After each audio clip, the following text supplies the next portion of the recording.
Bienvenue sur Top Invest, la chaîne des top d'investissement. Ici, on parle essentiellement d'entreprises de qualité. Avons-nous une opportunité d'investissement sur Granite Real Estate Investment Trust? C'est la question à laquelle on va essayer de répondre en se basant sur l'état financier de la compagnie. Je rappelle que ceci représente uniquement mon point de vue et non un conseil d'investissement. Et comme d'habitude, je me réserve le droit de me tromper. C'est une demande spéciale d'un abonné Top Premium. Je rappelle que le lien vers le service Top Premium est dans la description de la vidéo. On en a parlé au 15 du mois de mars ici. C'est une rate, donc on va aller rapidement ici au niveau des rapports financiers. Donc, ici, on constate que la rate en question se négocie à peu près à 17 fois les FFO. Ok, donc est-ce que le marché a tendance à payer combien de fois les FFO sur ce type d'entreprise aussi? Faites attention surtout à la période actuelle. Regardez à peu près le niveau d'endettement. Je ne vais pas revenir sur les rates. Donc, vous savez à peu près ce qu'on pense par rapport à ces différentes entreprises-là, surtout en date d'aujourd'hui. Ok, c'est quel type de rate ici? Est-ce qu'elle aura tendance, est-ce qu'elle aura tendance à croître? Est-ce qu'elle aura tendance ici à augmenter, est-ce qu'elle a un problème ici au niveau ici de la diversification des clients, etc. Ok? Est-ce que les clients sont solvables? Vous savez qu'on a un ensemble de questions. Il ne s'agit pas juste de regarder le dividende ici en date d'aujourd'hui.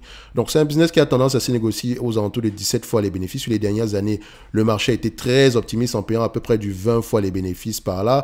Donc, quand on regarde un tout petit peu ici, voilà, assez exagéré. Donc, je dirais même 17 fois les bénéfices, c'est assez correct ici aujourd'hui. Donc, toujours aller vérifier également par rapport au taux d'intérêt. Quand on va lire les rapports financiers ici, quel est le taux d'intérêt? Si une entreprise, je prends un exemple simple. Si l'entreprise s'endette peut-être à 8% de taux d'intérêt en date d'aujourd'hui, vous n'allez pas payer 17 fois les bénéfices. Jamais. On va payer quelque chose comme 10 fois les bénéfices. Parce que 10 fois les bénéfices, ça représente à peu près 10% de rendement. Or, si elle s'endette à 8% ici, vous ne devez pas l'acheter à plus de 12 points. Vous ne devez pas l'acheter à plus de 12,5 fois les bénéfices. Et encore, 12,5 fois les bénéfices, c'est même pas, on aimerait l'acheter à un prix plus bas que ça. Ok, donc il faut faire attention ici au taux d'intérêt que l'entreprise charge ici. Ok, que l'entreprise assume en date d'aujourd'hui, surtout quand elle doit se refinancer. Donc, il faut faire attention à au multiple de FFO qu'on va avoir tendance à payer. Je le mets à 17 fois ici. 17 fois, ça représente combien? 100 divisé par 6, divisé par 17, on a à peu près un rendement de 5,88. Donc, c'est-à-dire que quand je vais lire les rapports financiers, si la dette nette est supérieure, les taux d'intérêt moyens sur la dette nette sont supérieurs à 5,88, il faut faire attention. OK? Donc, si ça se rapproche même de 5% ici, je vais commencer à avoir peur, ok? Donc, si c'est 5%, j'aurais même tendance à aller prendre du 15 fois les bénéfices ici. Donc, faites attention. Vu que je vais prendre en considération la dette, on aura à peu près également un coussin de sécurité supplémentaire. Donc, pour ce business-ci, assez prévisible également ici, donc est-ce qu'on s'attend à peu près à 17 fois les bénéfices, on devrait s'attendre à peu près à 85 $ l'action d'ici 2025, 85,43, moins la dette nette actuelle, ok? La dette nette ici, n'oubliez pas le taux d'occupation, etc. Vous connaissez le bavardage derrière. OK? Donc, ici, on a combien en termes de dette nette? On a à peu près une dette nette de 46,51. En termes de dette nette, moins 46,51. Ça veut dire que c'est un business que je vais avoir tendance à aller chercher aux alentours de 40 $ l'action. En prenant en considération la dette nette actuelle. Je ne vais même pas avoir pitié. D'accord? Donc, à partir de 40 $, l'entreprise pourrait m'intéresser. À partir de 40 $. En date d'aujourd'hui, ça ne m'intéresse pas du tout. Parce que le niveau d'endettement est très élevé selon moi. Ok, si on a 43 $ de dette nette ici, par rapport au free cash, au FFO ici, on devrait payer la dette nette ici en moins de 9 ans. D'accord, il va nous falloir 9 ans pour le payer, mais n'oubliez pas qu'elle distribue ici un dividende, donc peut-être qu'il va nous falloir plus de temps que ça. Le but n'est pas de rembourser la dette, mais voilà, il faut investir à un prix qui prend en considération ce niveau d'endettement-là. Et pour moi, le prix actuel ne prend pas en considération ce niveau d'endettement. Même si on renverse l'équation ici par rapport au bénéfice net attendu d'ici 2025, donc au FFO attendu d'ici 2025, par rapport sur le prix actuel à peu près à 75 $ canadiens, on a à peu près 6,66% de rendement. Ok, donc ça n'est pas intéressant selon moi en date d'aujourd'hui. Et encore, si on devrait même la prendre à 10 fois les bénéfices, peut-être qu'on paiera même à la limite 50 $. Dans tous les cas de figure, le prix actuel ne prend pas en considération la dette selon moi. Donc, on aimerait avoir un prix moins élevé que ça. D'accord? Donc, si on vient nous chercher aux alentours de 50 $, pourquoi pas? Ok, donc pour moi, Granite Real Estate, vaut mieux encore rester sur les lignes de côté ici aujourd'hui. D'accord, je pense qu'il y a mieux dans le segment des rates, même si c'est une rate industrielle ici, mais voilà. À la période actuelle, d'accord, la dette doit être prise en considération. Et pour le moment, Granit, en prenant en considération la dette, le prix actuel reste toujours élevé. Ce n'est que mon avis.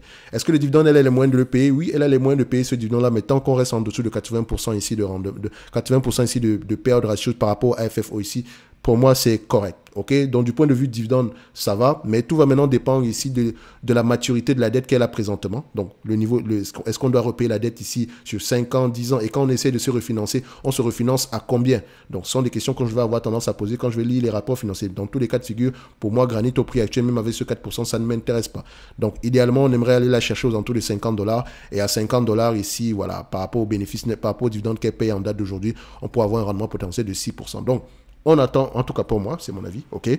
Donc, vous pouvez avoir un avis totalement différent. N'oubliez pas, en lien dans la description de la vidéo, vous avez le service Top Premium ainsi que la Top Newsletter qui est gratuite où on partage généralement des analyses sectorielles. Je vais partager généralement une analyse sectorielle sur les rates, d'accord? Donc, si ça vous intéresse, allez-y voir. Donc, on a à peu près, on a plus accordé l'importance ici au rate de bureau ici, donc office rate. Donc, dernièrement également, on sait également que dans ce secteur d'activité, si c'est les office rates auront tendance à souffrir, les rates industriels moins, d'accord, ça va. Les rates ici d'appartements moins également. Donc, il faut faire attention à quel type de rate on a présentement. Est-ce que les clients sont solvables, etc. Il y a un ensemble de questions à aller poser. OK? Donc, n'oubliez pas également que on aura tendance également à en parler dans une formation. Donc, pour ceux qui sont donc, en lien dans la description de la vidéo, vous avez le lien vers les formations combo ici. Donc, les formations actuelles et à venir. Actuellement, on a 2 formations qui sont déjà disponibles, à savoir comment lire les rapports financiers, comment analyser une compagnie bancaire. On aura tendance à faire des formations thématiques parce que ce genre d'entreprise, dépendamment du type d'activité, du type d'industrie que vous avez devant vous, ici, il faut poser les bonnes questions. Ok, quel type de questions on va poser quand on s'ira sur les rates? D'accord? Qu'est-ce que je devrais aller regarder quand j'analyse une rate, par exemple dans le secteur des office rates? Qu'est-ce que je dois poser comme question?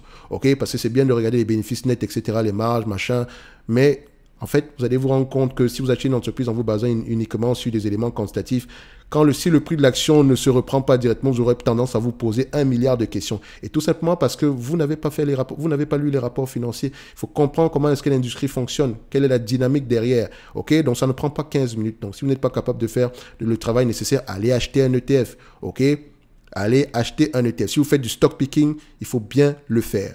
Ok, donc avoir une certaine idée générale de comment est-ce que se comportent les différentes industries. Sinon, ça serait aussi simple de venir s'asseoir ici et de dire, ok, quels sont les bénéfices vous évaluez, c'est bien d'acheter présentement. Non, quel est le problème derrière? Ok, comment se comporte cette industrie-là? À qui est-ce qu'on vend nos produits? À qui est-ce qu'on loue nos produits présentement? D'accord? Quel est le type de contrat qu'on a? Ok, on va se donner rendez-vous sur la prochaine vidéo et d'ici là, portez-vous bien. Merci.